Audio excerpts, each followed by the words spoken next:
You see, it will be 35 years. For the last 35 years, our community has always had a presidential candidate. From 1992, Jaramogi, all the way to the last election. This could be the first election where our community does not have a candidate. I'm not saying it is going to be, I'm saying it could be the first election where our community does not have a candidate. The only other time that we didn't have a candidate as a community was in the year 2002 when Raila Amolo Odinga supported Mwai Kibaki. And for those who are there, our support for Mwai Kibaki was an accident. And let me clarify why it was an accident. Raila took his party for the sake of national unity and merged with KANU. Mpaka watu wakasema jogoo imemeza tingatinga. Raila became the Secretary General of KANU. He became the Minister of Energy. Adua Witi became the Minister for Planning.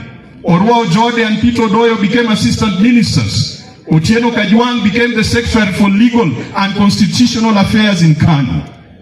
Moi gave us a taste of government. We were hopeful that Moi was either going to hold our hand or hand over the leadership to Raila Amolo Odinga and his team. Moi took the rungu and gave it to Uhuru Kenyatta.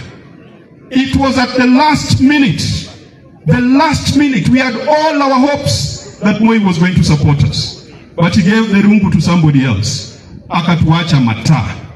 Ilibidi tujipange. Raila Amolo first went and talked with Nyachai, Simeon Nyachai. So they first discussed, but then he realized the ground was with the other side.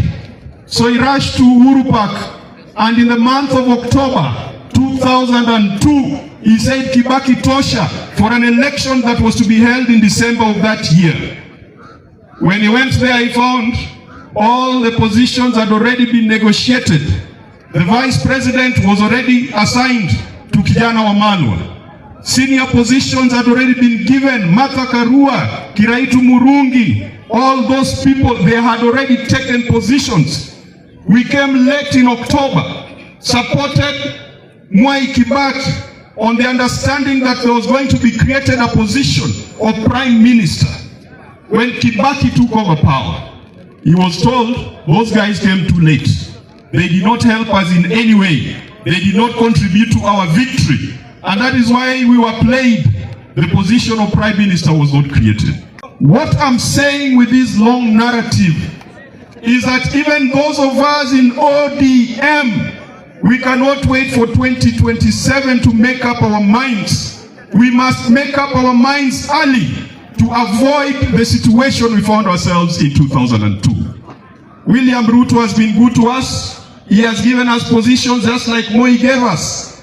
In fact, that time he gave Adua Witi planning. This time he has given us the national treasury and economic planning. And so, we must decide early so that we have clarity. We know what lies ahead of us. We cannot demand too much from William Ruto now because we didn't give him the votes. But if we are to give him the votes in 2027, we must agree on what our community gets. And what our community gets is not just about positions. It is not just about a deputy president. It must be anchored on a development agenda that is geared towards resolving the historical marginalization and injustice that this region has gotten.